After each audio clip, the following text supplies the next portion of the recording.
Hello, I'm Sean Sanders. I'm half of Bit by Bit Studios, and we're developing Thirsty Heroes. It's an approachable dungeon crawling game with some management mechanics and some light deck building, which I'll explain here shortly. Basically, the idea is we want to make a dungeon crawler that is easy to play. It's very approachable, even if you've never played the genre before.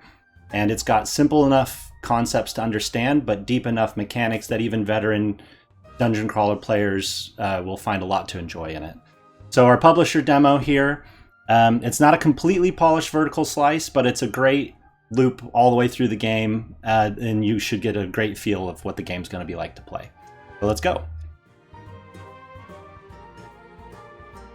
We start off right away in a dungeon. So our combat system is pretty cool. It uses a rock, paper, scissors analogy, so it's easy to understand. My card here is an attack card with rock. The enemy's targets here are scissors, so rock beats scissors. That's a critical strike. Scissors ties scissors. In a tie, you do just normal damage instead of a critical strike. You also have defense. You can play against the enemy's attack cards on the left side here to block them so that they don't hit you. Of course, if you don't have the right card, like I need a scissors card, then his attack is going to succeed and I take damage. Simple enough to understand. One more thing you can do is you can pay some energy, which is an attribute your heroes have, to swap your card through the deck. Now I found a scissors card, so I can defend this attack. So that's pretty much all there is to combat. If you understand rock, paper, scissors, it's easy enough to understand. And the nice thing about it is instead of waiting passively for the enemy's turn to just take turns attacking you, you're actually resolving attacking and defending at the same time. So you get to choose which one you're going to focus on. And every time you make an action, there's a response. What happens is it allows you to kind of play more fluidly, especially once you understand the symbols and you can quickly match them. It's challenging just a bit for the rock, paper, scissors mechanic that you get to feel smart, but it's not so challenging that it makes you have to puzzle over it too much. Again, we're trying to keep things light and approachable. We want to have quick, breezy sessions that you can binge on if you want, or you could play quickly, 2 minutes to do a dungeon crawl. Here we've got special abilities that come out. Basically, you have a skill attribute that's shown up here in this top right corner. And if you roll the proc on that, then you get your special ability attack instead of your normal standard attack. So those will pop from time to time. When you're in the flow of playing, you get these little exciting moments of when one of your special attacks pops. So that's how we get to do deck building without having to manage an entire deck. You simply have proc cards that come every once in a while. So it allows me, when I have these normal attacks, to play quickly. I don't have to think about it too much. But then now I've got this aimed strike. Aimed strike is critical no matter what. So I can play that against the scissors and get a critical attack. So you play quickly and get in your rhythm, and then when the special cards pop, it's exciting. Okay, so slime is a pretty tough opponent, and for the sake of brevity, I've added this little cheat button here where we can skip ahead and get myself some special attacks. There we go. So once you finish a dungeon crawl, you're shown your spoils here, and you report back to the throne room where the king is waiting.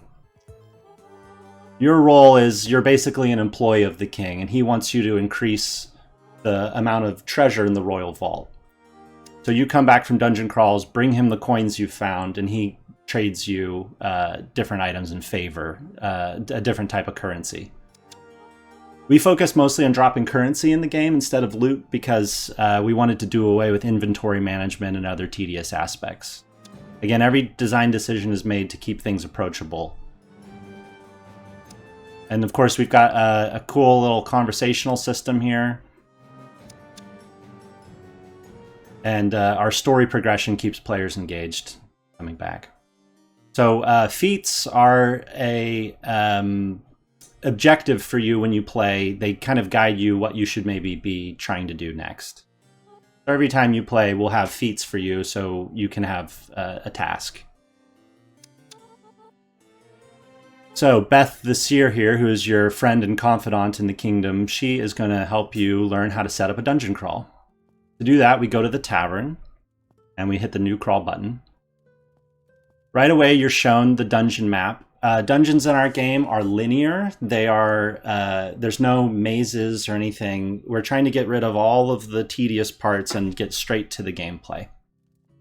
So you can see everything, you know what to expect. You can see down here in this report that the creatures you're going to be facing here are going to be using paper. Scissor beats paper, so keep that in mind when picking your hero. So now the next step of setting up a crawl is choosing your hero. We have Ori the Giant Slayer or Ismard the Barber. Each hero has 3 different stats. It's easy to compare them. And the other thing they have is a passive ability. In this case, Ismard is the Barber, and he does 40% extra damage with scissors cards. I know we're facing paper enemies in this cave, so I'm going to pick him. Oh, there we go. All right, so now you have 2 pieces of gear in the game. You have a weapon and an armor. Each one gives you one of your special skill cards. Skill is this attribute here that that's your roll chance. Basically, every time you draw a card, instead of a normal card, you would get one of these special skill cards. And you can also pay XP, which is our currency we use when setting up dungeons, to try to get different types of cards.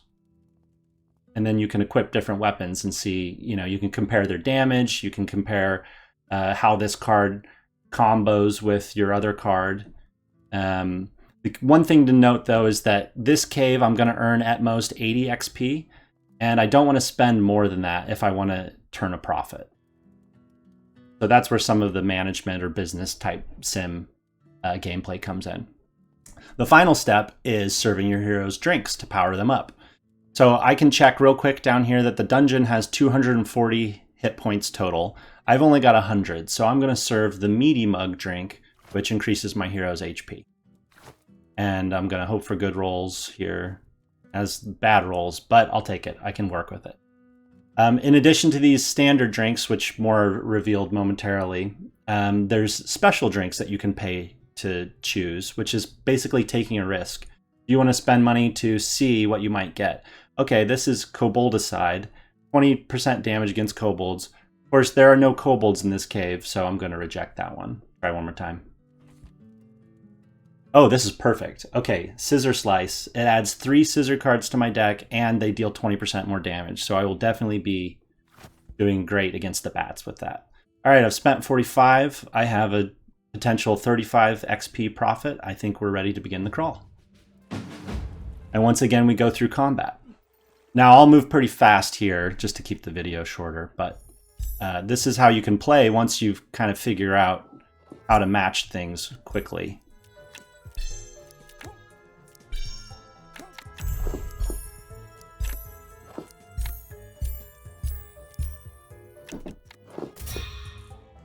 I see the enemy here has one of their special attacks where they drain damage from me and heal themselves, so I'm going to make sure to prioritize canceling that one out first.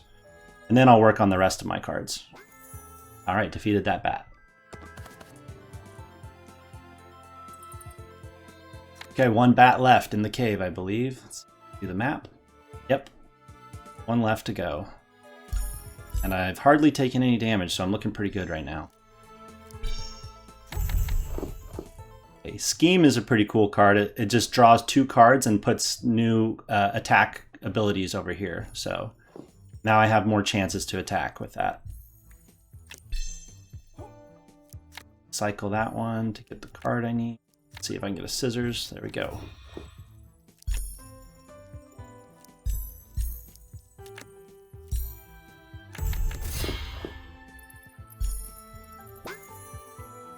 Another successful dungeon run. And I completed one of my feats, which I can claim up here. I get 8 more tokens of favor to spend. So we see the king again. He is always curmudgeonly, not very impressed with your work, typically. He takes the coins, he gives you some tokens of favor instead. We've got a quota here. When you fill this quota, another phase of the story is unlocked. Didn't find any loot yet. It's not enabled at this point of the tutorial. Okay, so now we want to learn about the upgrade shop that was mentioned previously. We are permitted to trade favor in service of the crown. So after every crawl, you get this list of potential upgrades to try. And they do things that can be pretty useful. For instance, if I spend 2 tokens of favor, I can increase the buffing for my meaty mug recipe. Instead of 10 to 20 HP, I'll do 13 to 26. So I'll buy one of those. And then I think I'm just going to save my funds. Well, I'll buy one more of those and save my funds for the next time. This list changes every time, but you can pin one that you want to keep up here and save up for. So it's another element of excitement. Every time you complete a crawl, you're hoping to find something interesting or maybe something you haven't seen before to be able to upgrade your capabilities in the kingdom. All right, we'll get back to work. We've got cave number 2. Let's see what kind of heroes we get. All right, we've got the Agile Thief and Katrinhild the Berserker. Let's try her out. And I'm going to see if I can get... Oh, I like this mace. Try that out. See if I get any better armor. Well, that's the same, but I think it looks cooler, so I'm going to equip that and change my color there. All right. Now, here's our other standard drinks. You can increase your skill, so if I want to draw my stun or my guard card more often, I can increase skill here. And then 254 HP in here, so I'm definitely going to roll some higher HP, especially now that I've got the improved recipe, which is nice. And let's see, on the random drinks, I got a Prospector's Punch. Looks pretty good, 20% coins. Loyal Libation, this one is you have to toast the king. He makes you serve these every once in a while. Kind of a bad roll when you get that. Let's try one more. Paper cards, that's tricky call here. The dungeon's got 50% rock favoring and scissor favoring creatures. So paper's not always the best. I'm gonna reject that. All right, let's go.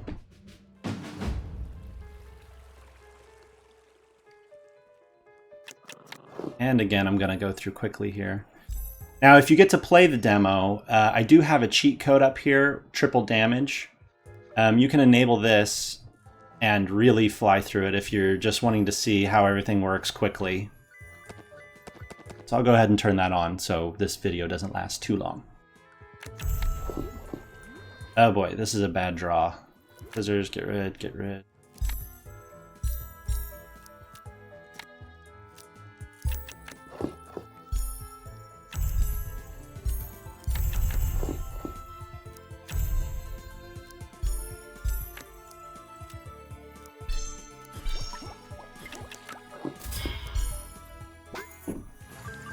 Pretty easy with triple damage turned on.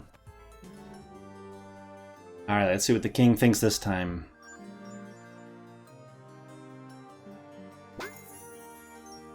Some more tokens of favor. Loot again. Alright, let's check our upgrades. Oh, wait. Ah, yes. Now we get to choose our way through a conversation here. Kind of favor where refusal is not an option. The king would like us to acquire a troll horn. You can say, do we have questions, etc. I'm going to skip through it and say, I'm ready. And send me on my way. Alright, so now we have this is a quest, which is bigger than a feat. This is usually something that drives the story forward or maybe unlocks another feature of the game once you complete it. Let's see, I've got 8 tokens of favor. No, no way to get more. I haven't completed any other feats. So I'm just gonna not buy anything. And I'm gonna work on the final cave. Okay, let's see.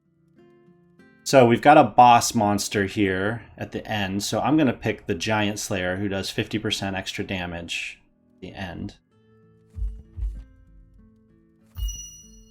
Stunning is good. Go with that. And I will go with Rejuvenate. That looks like a move. Definitely will need extra HP to face the troll, and some energy to swap my cards, and some skill to draw my stun. See what kind of special drinks I can get. Another loyal libation. Ah, stout, reducing damage by 20%. Very useful versus a troll. Okay, I've spent 90. I'm still looking at a profit of 130 if I complete this dungeon successfully. So I'm going to go for it. Ah, and now another story element. So this is what we do. We kind of mix in story elements in between the loop of crawling the dungeons in order to keep things interesting, give players extra choice. So now this person's telling us he notices we're going to be fighting a troll. He's also looking for a troll horn, just like the king is. And if we bring it back to him, he'll make it worth our while. We can say, well, the king wants that horn. He says, well, he's quite busy these days. He probably won't notice a slight omission on the spoils report. So I can ask him what he wants it for. You know, you can kind of go through. We've written a lot of characters with different personalities to experience, and some of them are randomly offered, so each time you play through, it's going to be a little bit different. I'll let him know I'm going to think it over and go on with my crawl.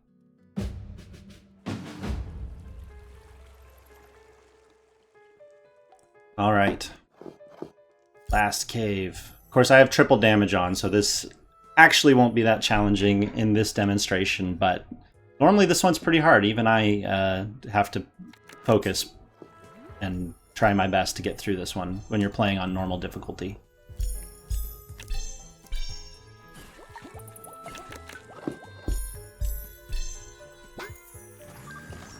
Slime. Who's next? Kobold and the troll.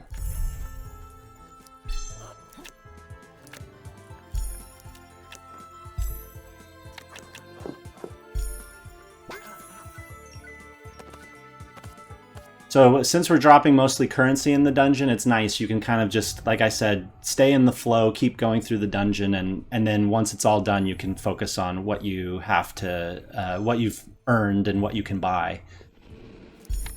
We originally had inventory in the game, but we eliminated it because it just was too tedious. All right, let's finish this troll off. Completed another feat to defeat the troll. Now we've got a pretty good amount of currency. All right, back to the king. That's a good looking amount of loot there.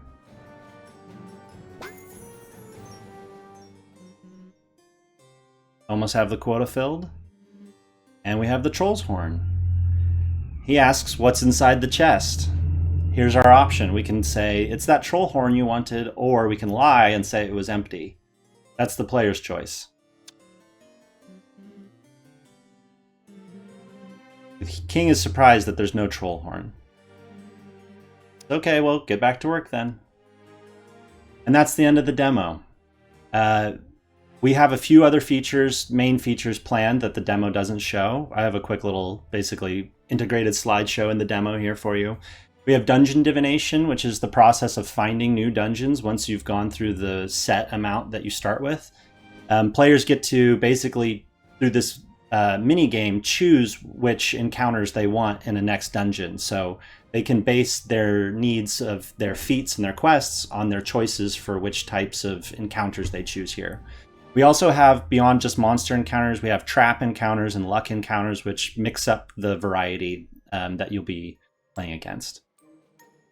The type of item we do drop in the dungeon are relics. Relics have random mods like these ones here, and they're rolled randomly each time they drop. So you can equip them and they provide a global buff to your kingdom. And their effects are infinitely scalable. So what we do is we gradually raise their ability, and you can spend some of your currency to empower the relics. And that makes it so that you can always find a better one each time you crawl.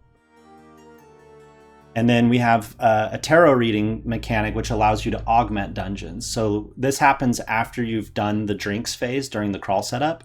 Let's say you got really great rolls and you got a special drink that's really powerful.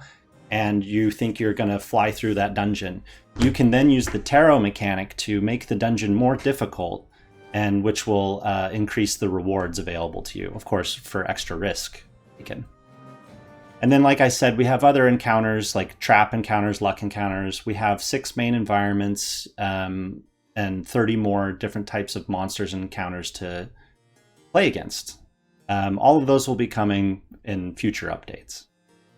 So that concludes the demo. If you have any questions, you are free to email me there. And otherwise, I hope you have time to play and enjoy it. Thank you very much.